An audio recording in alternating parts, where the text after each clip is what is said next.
Well, good evening. We're at the state EOC. I'm joined by Kevin Guthrie and Secretary Jared Perdue of the Florida Department of Transportation. Milton is now a hurricane. We said earlier this morning that it was possible that could happen today. Some said it might happen tomorrow, and it's already happened. And so it's strengthened. Hasn't moved that far since the morning. It's going to start picking up the pace there as it comes closer to Florida before it makes landfall, likely sometime on Wednesday afternoon. The forecast currently calls for the storm to reach potentially a Category 4 with landfall at a Category 3. Now, don't get too focused on this cone and on a specific spaghetti model. There's still a lot of uncertainty on this. The entire Florida peninsula on the Gulf side has the potential to have major impacts from storm surge. How that storm ultimately develops in terms of the track will obviously have a big impact in terms of which areas are going to get more damage than others. But there's just no way to say that, well, if you're in this part of the Gulf Coast, you're probably going to be fine. There's no way it's going to get here. No, there's actually a lot of range of possibilities when it comes to this storm. So just be mindful of that. And let that uncertainty influence your preparations to know that you're not going to be able to be told with 100-degree certainty where this storm is going to go this far out in advance. We signed an executive order declaring a state of emergency yesterday. We now have 51 Florida counties that are in that executive order. We do the standard stuff so people can prepare, our state resources, local governments. But one of the things that we did was make sure that all disaster debris management sites that are in landfills and counties that were impacted by Hurricane Helene, that they remain open 24/7 for drop-off. And yes, we had a situation this morning in Pinellas County, bright and early. No one was there, so we just opened it. At the state officials opened it and are using it, and we need to do that. We have directed state personnel to help with this, and so you've got a lot of assets that have been brought to bear, and we're happy to do that to assist and to supplement, not to displace, but to supplement local government's obligations on debris removal. We are at a level 1 here. As of the 5 o'clock advisory, Hurricane Milton was located 805 miles west-southwest of Tampa. Maximum sustained winds have now reached 85 miles per hour. Kevin and his team at Florida DEM are fulfilling missions actively in preparation for the storm making landfall in the state of Florida. We've sent high water rescue vehicles to Hillsborough and Pinellas counties, where there are some models having the eye of the storm making landfall, although I think the more recent track is that it's slightly south of Tampa Bay. Again, a lot of uncertainty. No way you could be wedded to one particular spaghetti plot at this point. In Hillsborough, we've deployed nearly 400 feet of flood protection systems. These things have worked when you have critical infrastructure, so we're going to continue to be doing that over the next few days in anticipation of the storm. We're coordinating 1,800 feet of flood protection systems for different types of critical infrastructure throughout counties like Hillsborough and Manatee. We're actively fulfilling over 32 separate requests for flood protection devices. We were in Manatee Memorial Hospital last week doing an event. They used it. They didn't flood. Most of the other places they're right on the water, flooded. The devices worked, and so we're happy to do that. We have almost 600 ambulances ready to assist healthcare facilities. And as I previously noted, the debris removal mission leading into the storm, certainly for all today, all Monday, and probably all of Tuesday, as long as it's safe to do so, is 24/7. It's round the clock, and that's the way it's got to be. The Hurricane Helene left a lot of debris in its wake that did damage to homes. People have had to take things out, and just sitting there is a hazard. Now, I know there's been a lot of problems with these contractors and these local governments. I think Kevin has laid down the law on that. I mean, if these contractors are not fulfilling their responsibility, there's going to be penalties for that. And we're not just going to sit idly by. You're under contract, you make money off the local government or city, and then you don't show up. That doesn't work for us, and so we'll make sure that we respond accordingly. We currently have 415,000 gallons of diesel, 250,000 gallons of gasoline, and an additional 315,000 gallons of both diesel and gasoline are en route. I think people know, fuel comes in, like the Port of Tampa. At some point, given the track of this storm, the port is going to make a decision to do. I'm not saying that's going to happen now or tomorrow, but there will be an interruption in that port and probably some other ports. So we do have fuel that is on hand. I directed DEM and FDOT to supplement the existing sand removal in addition to debris removal when the storm surge came on these barrier islands in places like Manatee and Pinellas County, left massive amounts of sand. They already had to truck huge amounts of sand when we did SR 786 in Manatee and Sarasota counties, and we're happy to do that, but man, it's a lot. So they're doing it, and they're helping it, removing the sand in addition to removing the debris. So we have Florida National Guard, Florida State Guard, additional FDOT personnel, Florida Highway Patrol are all hands on deck for this debris removal mission in advance of Hurricane Milton. Over 800 guardsmen are currently deployed in impacted areas, and we are in process of mobilizing a total of 4,000 to be deployed throughout the state. National Guard's also deploying heavy equipment to assist with debris removal, including Army and Air Force horizontal construction units, tactical high water vehicles, dump trucks, and front-end loaders. Division of Emergency Management is coordinating with local EM directors to inform them of the debris waste and landfill sites that have been ordered to remain open 24/7 and are surging assets, of course, to supplement local debris removal coordination. Now, this is a 24/7 moment for this debris removal. You have a storm and then have one less than 2 weeks later, two majors back to back. That is not something that is easy. That creates a lot of challenges, and so what we have to do is just do it around the clock until it's no longer safe to do it. So that's what the state assets are doing.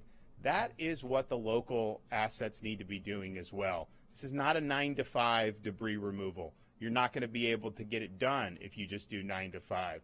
So we need everybody doing 24/7. And we would also advise local governments to do what the state government is doing. If we have a dump truck at FDOT, and that dump truck's coming to pick up debris, the Helene debris in areas that are in the eye of the forecast for Milton. It doesn't matter if that was their normal task. We're marshaling that. So local governments, they have dump trucks, they have different things in different departments. Bring it all together for these next 48 plus hours so that we can get the debris as much as possible. You may not be able to get all of it. There is a lot of it. But, man, you can certainly make a difference on that. But it's got to be 24/7. Otherwise, the state will be able to help and we'll be able to make an impact. But we need everybody, all hands on deck on that. All requests for dump sites are approved. DEP is not holding anything up. They're not going to do that. Kevin is not going to let that happen. I've been able to speak with heads of some of the big utilities in the state of Florida today. They are marshaling resources for power restoration.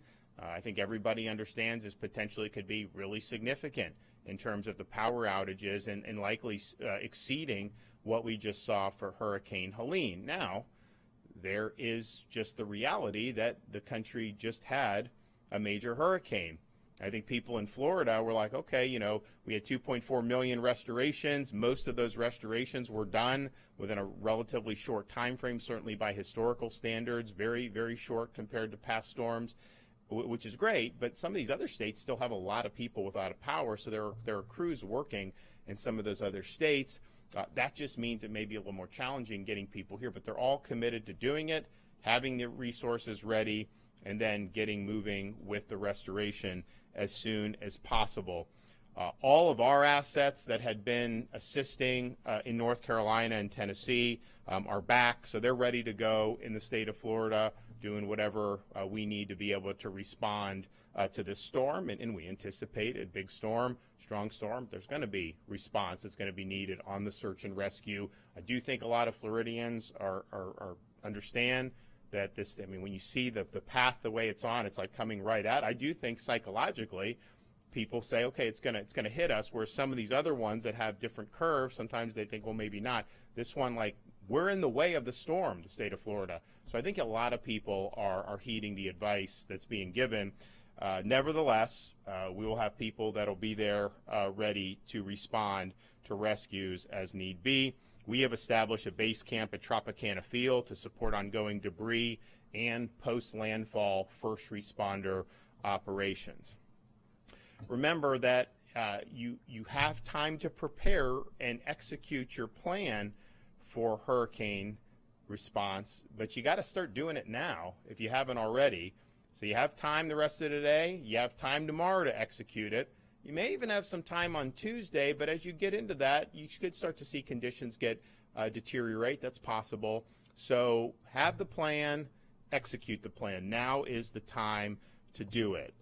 If you are somebody that is in a very vulnerable part of the west coast of Florida that would be susceptible to storm surge, you certainly can leave now. You don't have to wait to get an evacuation order. And I think most Floridians now at this point, particularly on the west coast, having just gone through Helene, they kind of know what parts of their county is going to be more susceptible. If you're in that, you can absolutely take off now and go to a friend's house, go to family house. I mean, I know there's people coming up to North Florida I've talked to. Now, there are going to be shelters open, and all that will happen within your county, and not everyone has the means to be able to go. You're going to absolutely be able to do that. There'll be hotels that'll be available that are on higher ground that are hurricane proof. So there'll be a lot of options, but you have time now to formulate and execute that plan. So please don't wait, and do not try to game the forecast thinking like, oh, well, I see it's a little bit here, so I'm going to be fine there, I'm going to be fine there. It very well may be there's going to be a lot of evacuations that are going to be issued across the west coast of Florida. Depending on how this storm goes, very possible that some people will end up evacuating and in hindsight didn't have major damage. That's possible, right? If it is looking like it's going to go into Tampa Bay and then it goes further south, 75 miles, if you're in Pasco or some of those, you may, being on the cleaner side of the storm, you may not see catastrophic damage. That is definitely possible, but I wouldn't bet on that happening. And I would definitely say for southwest Florida, again, don't get wedded to kind of where the eye of the storm is right now. There's a lot that can change, but a Tampa landfall is going to produce storm surge in places like Sarasota and Charlotte. If it landfalls a little further south, it's still going to produce storm surge further south and southwest. So I think no matter what, I think you're going to see surge from in the southwest part of the state. I think the storm's going to be big enough. I think it's going to be strong enough. And so it doesn't even matter if it goes into Tampa or Bradenton. If you're in southwest Florida, you are going to feel that. So just be prepared for that. Now, obviously, if it goes further south, people are on the north, they're on the cleaner side. That's a big difference in terms of the potential impact, no question. But you cannot possibly know how that is going to shake out. So just be very, very cautious about how you're looking at this data, and do not make inferences that somehow you're going to be in the clear. The entire peninsula, the entire west coast, has the potential to have major, major impact because of the storm surge with this storm. Gas tanks, as I mentioned, we're bringing in gas, but make sure your tanks are filled, particularly if you're going to evacuate. Know your zone. If you want to go to floridadisaster.org/know, you can determine whether you live in an evacuation zone. Now, we just had Hurricane Helene. You had communities that saw storm surge. So I would say, if you saw significant storm surge last storm, you could have that and then some this storm. It is possible that it will exceed what you saw with Hurricane Helene, depending on the precise path of this storm. But you can go to floridadisaster.org/know to determine if you live in an evacuation zone. I know sandbag locations are now open in many places in central and southern Florida. Check your county's emergency management page to know where those locations are. Your emergency management page at your county can be found at floridadisaster.org/counties. Keep an eye on those alerts. Listen to what your local officials are telling you, particularly about evacuation zones. I mean, I know Kevin and I were talking about which counties are doing which now. There's going to be a flurry of these things that are going to come out over the next 24 hours, so just be prepared for that. The following counties have announced school closures for tomorrow, Monday, October 7th. DeSoto, Hillsborough, Lee, Manatee, Pasco, Pinellas, and Sarasota. And you may end up having some more that get added to that. If you're in one of those counties and you got kids, that just gives you more freedom and more opportunity to be able to evacuate if you're in an area where you need to do that. To see the latest information on school closures, you can go to fldoe.org, fldoe.org. Please be careful about driving as conditions worsen, which potentially could happen sometime on Tuesday, depending on how fast this thing moves. We did have, unfortunately, fatalities on the road. I think in almost every storm we do, it's difficult. It's not easy, but be very, very careful when you're doing that. For people that are still reeling from Hurricane Helene, if there's something that you need, call Hope Florida. It's open 24/7, 1-833-GET-HOPE, 1-833-GET-HOPE. You're going to have potentially major power outages. We've had good generator safety practice in Florida over the more recent storms compared to where maybe we were a few years before. Remember, do not run your generator in your home. That will potentially kill you. Keep it outside, away from doors, and away from windows. And if you have an electrical vehicle, just remember that if you have saltwater intrusion, particularly with storm surge, it can catch on fire, and that creates a major fire hazard, and it puts your home, if it's in a garage in your home, it puts your home in jeopardy of burning down. So these are really significant things. Make sure that if you have an electric vehicle that you're getting it out of the range of any storm surge, get it to higher ground. I mean, I remember we went to St. Pete Beach right after Helene, and there were a number of people, not just EVs, a number of people were parking the cars on the bridge because I was higher up. You're not going to want to leave EVs in there. Now, your other cars too, because if you have 6 feet of storm surge, I mean, it could definitely take out a normal car.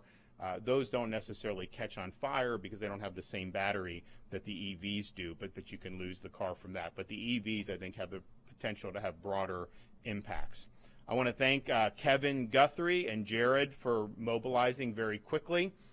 We had a massive mobilization for Hurricane Helene, very rapid response. I mean, you see that in the power restoration. You see that in the search and rescues that were conducted very efficiently in the hours after the storm. You saw it in the very quick restoration of SR 786 in Anna Maria Island and Bradenton Beach and all those areas. You've seen it across the board. You've also seen a lot of people doing a lot of great things in Western North Carolina, saving lives, search and rescue, helping with roads, doing things that are really impactful. And then, once this storm was forming, to have everybody back ready to go, to marshal all these resources to get this critical debris removal mission as far along as possible. This has been very, very quick for these agencies in terms of their response. So I'm very appreciative of that. And look, when these emergencies hit, it's not 9 to 5 at that point. It is 24/7, and you just have to do that. I think everyone's got to be on that posture throughout the state of Florida. We've got a runway coming up to midweek. We are going to have a major storm impact the state. It's too soon to tell exactly where. It's too soon to tell exactly how powerful, although we expect it to be powerful. But the one thing that we know is we don't want to waste any time. We want to do 24/7. Our guys are doing it. I would encourage everybody out there in these local communities, particularly on debris, let's go 24/7 and let's get this done. Okay, Kevin Guthrie. Good afternoon, everyone. Governor, thank you once again for jumping in to action ahead of expected impacts from Hurricane Milton and ensuring that communities have all the requested resources needed. The State Emergency Response Team continues to work on mission requests received from counties and deploy any requested resources to areas in need as preparations are underway. Residents should be putting their disaster plans into action now, as the governor has already mentioned, and more importantly, ensuring that everyone in the household understands that plan. If you have gone through items in your disaster supply kit, now's the time to restock them. Your disaster supply kit should have enough supplies to last each member of the household, including your pets, for at least 7 days. If you or a loved one have access or functional needs, please register with the Florida Special Needs Registry at floridadisaster.org/SNR to provide information to your local first responders ahead of the potential storm impacts. We've gotten some questions you may ask. What are access and functional needs? If you're dependent on medication, you're dependent on electricity, a portable oxygen machine, any of those type of devices, you qualify to be on that special needs registry. People are prideful people. I talk about this all the time. My dad is one of them. My dad has a lung condition. By definition, he is functional and access special needs. So please make sure you're registering for that. When you do that, your local county government will come straight to your house. They will get you, they'll provide transportation, get you to a shelter, and make sure that you get returned to your home afterwards. You don't have to worry about anything, just register. You very well may lose power, and there will be no way to use your medical devices. So again, please make sure you head to the closest shelter to you that can take care of you, or obviously stay with friends and family. If you need to evacuate and you live in a high rise, I want to make sure that you understand, if you make a decision that you live on the 5th, 10th, 20th floor of a condominium, and we have storm surge into this impacted area, there are a lot of high rises in Pinellas County, Hillsborough County, Manatee County, Sarasota County. If you make a choice to stay up and we get storm surge and it takes that elevator system down, my brother-in-law works in the elevator business. He is still trying to repair elevators from Hurricane Ian. All right, it takes time to get this stuff done. Please make sure, if you made that decision, you may have to go up and down 5, 8, 10, 20 flights of stairs. If you're older, your joints are weak, that's hard to do. So please make sure that you make conscientious, self-aware decisions. Your gas tank electric vehicle only need to be halfway full or halfway charged to ensure that you can get to some type of evacuation shelter. We have fuel and electric vehicle chargers pre-staged along evacuation routes to support the evacuations. You can get additional preparedness resources and state updates on Hurricane Milton, and they can be found at visiting floridadisaster.org/updates. You can follow us on X and Instagram at FLSERT and Facebook at FDEM, where we are sharing updates in real time. Please make sure you have ways to find information from your local county emergency management, and you do that by going to floridadisaster.org/counties. Again, I want to reiterate something that the governor said moments ago. He gave all of the announcements for schools that are being closed in the Tampa Bay general area. Tomorrow, when we wake up, it would not surprise me if with the 5 a.m. or the 11 a.m. update, we get storm surge watches in effect. Pay attention to those storm surge watches. The governor and I have been talking about not just the cone, but we've been talking about storm surge, storm surge, storm surge. Those storm surge watches will extend hundreds of miles in each direction of that cone. If you have more than 3 feet of storm surge, I would argue if you have more than 2 feet, but we'll go with 3, you need to seriously consider evacuation. Make that decision early, get on the road early. Nobody wants to be on I-4 or I-75 stuck in traffic. Get on the road early, evacuate early. If you have the means to go to a hotel, please get on the road early, get to your destination. It'll be much better than having to sit in hours and hours of traffic at the last minute. And we know people are going to wait the last minute. I cannot ask for a better partner in Jared Perdue. He is already working all of the issues that he'll talk about, and he is ready for massive evacuation of the area.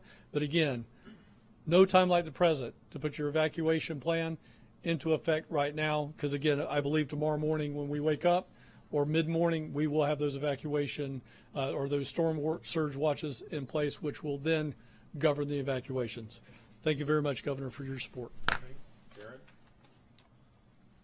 Okay, good evening, and thank you, Governor, again for your leadership and continued support during this time as we continue to recover from Hurricane Helene and get ready for the impact of Hurricane Milton. To date, FDOT has removed almost 140,000 cubic yards of debris, that's sand and debris statewide, and we're focusing now our efforts on the impacted coastal areas of Pinellas and Manatee counties. Under the direction of Governor DeSantis, FDOT has mobilized all available state assets, along with the Florida Department of Agriculture, Florida National Guard, Florida State Guard, and Florida Highway Patrol. We have mobilized a 24/7 operation with our state resources, our state equipment, and our employees to try to remove as much debris from the coastal areas as we possibly can before Hurricane Milton makes landfall. This is a very important mission. I'm really glad that Governor DeSantis directed us to do this. It's important that we get as much debris removed as possible, and we fully expect our local partners, local municipalities and counties to instate that 24/7 operation as well. And we also expect all of the debris contractors and vendors to show up with all available resources to remove the debris that is still sitting out there from Hurricane Helene. This is an important mission. It's time for all of us to band together and remove as much debris as we possibly can leading up to the impact of Hurricane Milton. We're going to continue this operation until it's no longer safe to do so. And even at FDOT, we have employees who live near or within the projected cone of impact, and they are out there working right now picking up debris. I'm asking you, please join them alongside them to remove as much debris as we possibly can. Landfill sites, nobody should be turning away people bringing debris to landfills. It is absolutely important. You heard the governor's message. You heard Kevin Guthrie. Landfills should be open and receiving debris 24/7 until Hurricane Milton makes landfall. As we prepare for Milton to impact the state of Florida, one of our primary missions is supporting and facilitating evacuations. You heard Governor DeSantis and Kevin Guthrie talk about evacuations. Please do not wait till the last minute to leave. It can be very dangerous to drive in heavy rain and high winds. A lot of things can happen. Unfortunately, every storm, we always have some traffic fatalities. A lot of that is due because people wait till the very last minute to evacuate. Please leave as soon as you can. When we facilitate evacuations, we use a tool known as emergency shoulder use. We've used this for Hurricane Irma evacuations. If you remember, that was the biggest evacuation in Florida's history. We also used it for Hurricane Ian. It's very successful. We have a partnership with Florida Highway Patrol. As soon as congestion gets to a place where travel speeds are down around 40 miles per hour, we work with the Florida Highway Patrol to open the shoulders of the interstate for travel to relieve congestion. This has been a very successful tool. We've used it for multiple storms. We are currently preparing our shoulders for that, for Hurricane Milton impact. We will be watching traffic with our regional traffic management centers. We have 10 statewide. They operate 24/7. We will be increasing Road Ranger Service Patrol and motorist aid to provide motorists who are in need of help or broke down or vehicles may be stuck in travelway to remove them quickly and keep traffic flowing. Based upon the projected path and forecast of Hurricane Milton, we're expecting a lot of rain before the storm comes in and then strong winds after that. This traditionally can create a lot of vegetative debris. So we're beginning to stage our resources, our equipment, and our manpower within the impact area of the storm so that we can come in immediately and clear roads and cut and toss vegetative debris out of the road to support that life safety mission.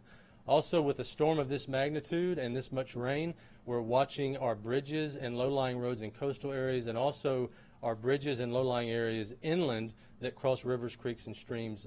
We have bridge inspectors and damage assessment teams ready to deploy so we can inspect bridges, inspect roadways immediately after the storm passes through, effect any temporary repairs that are needed, and get people moving again as quickly as possible.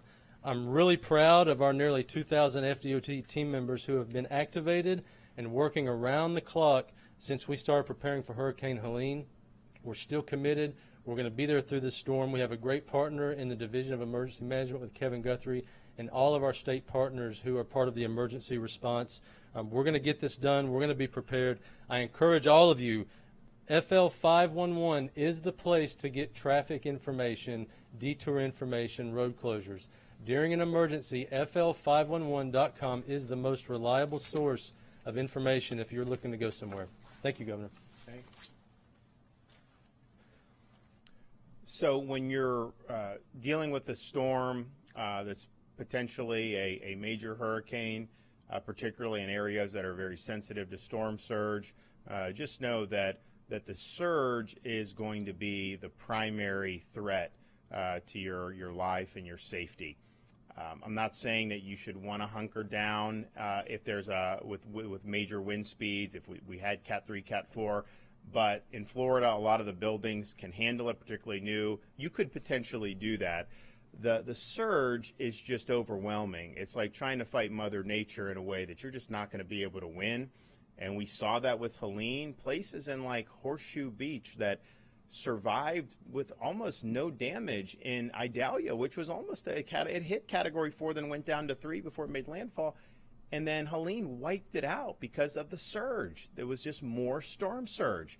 And some of these places were just obliterated. So you're looking at potential major storm surge up and down the west coast of Florida. And yes, if the storm, the eye of the storm goes in the southern part of the western peninsula, you will no doubt have less surge north of that than you would if that was the eye wall or if the eye wall was north of where you're at. That's just the way these storms work. But we don't have a way to know definitively at this point where on that peninsula the storm's going to make landfall. So you have time now to do what you need to do. If you're in one of those areas that can get whacked by this storm surge, to make the decision to make sure you can be safe when the storm does come.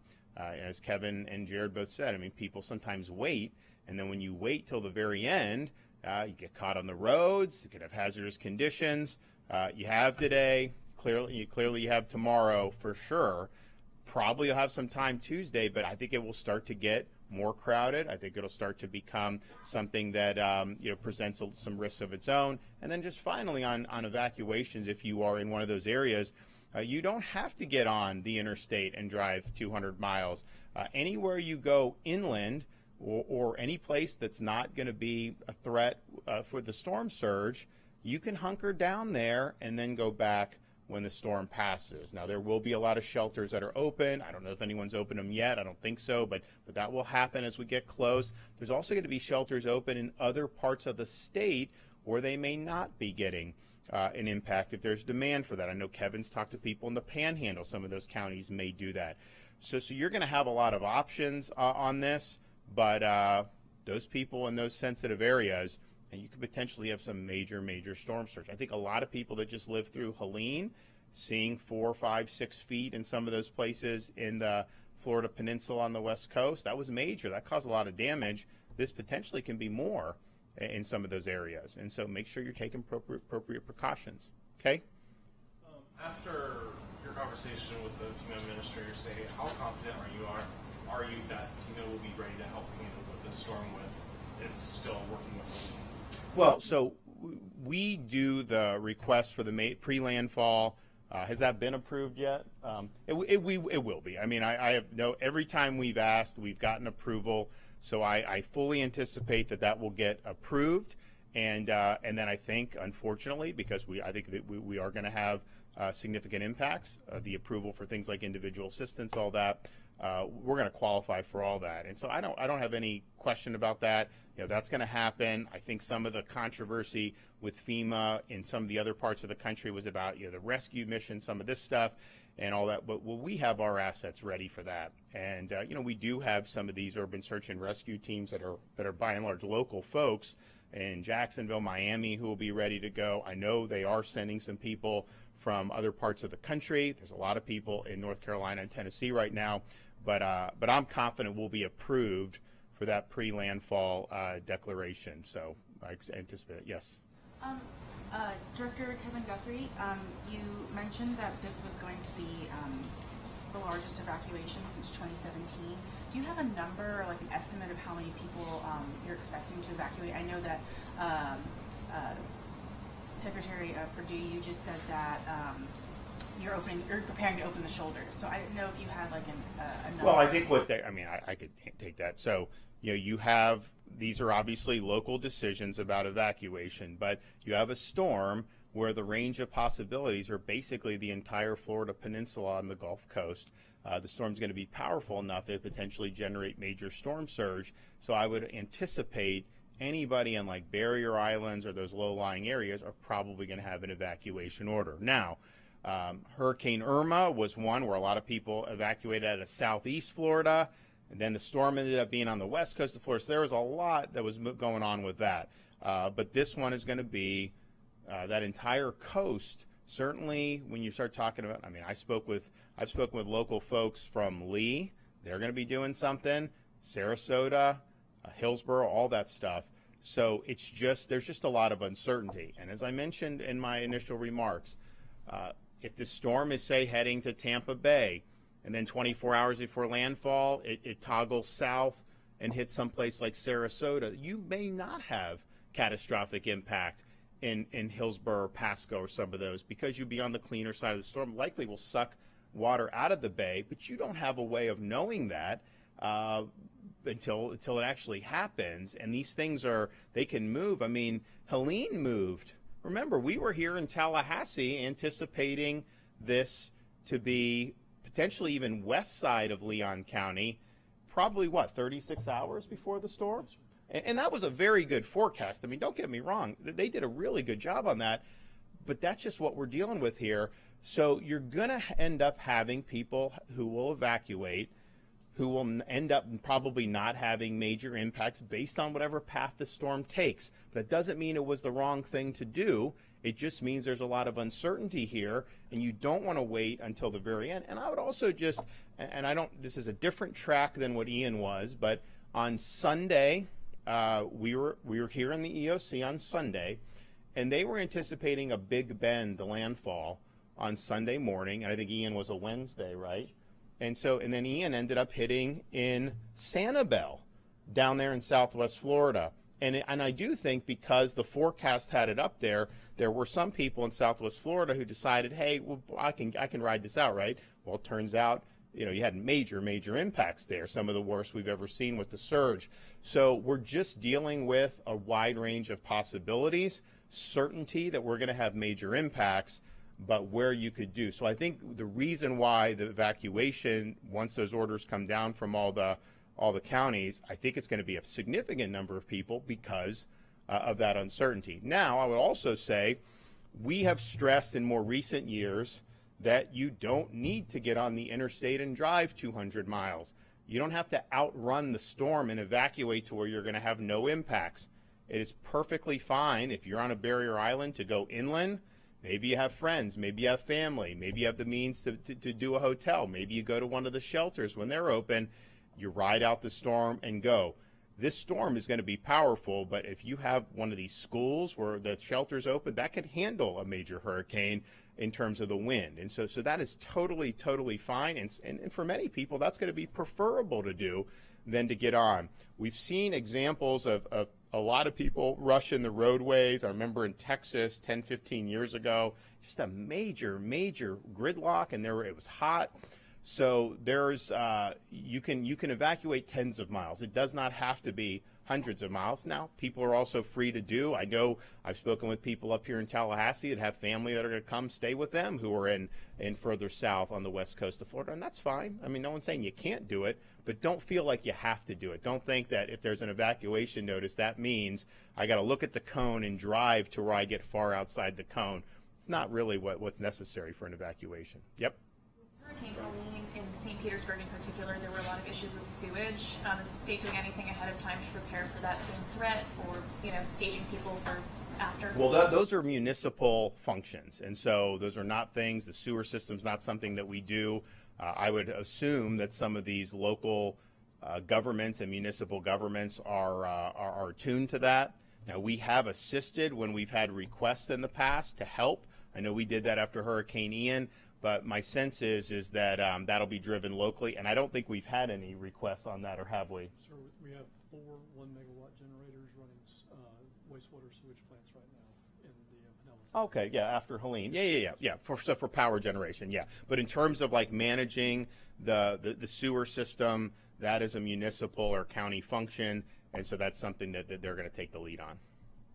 Okay, well, everybody, just stay tuned to what's going on. We're gonna have something pretty big. I think is very likely. Exactly where and at what time remains to be seen, but you have the ability to execute your plan now.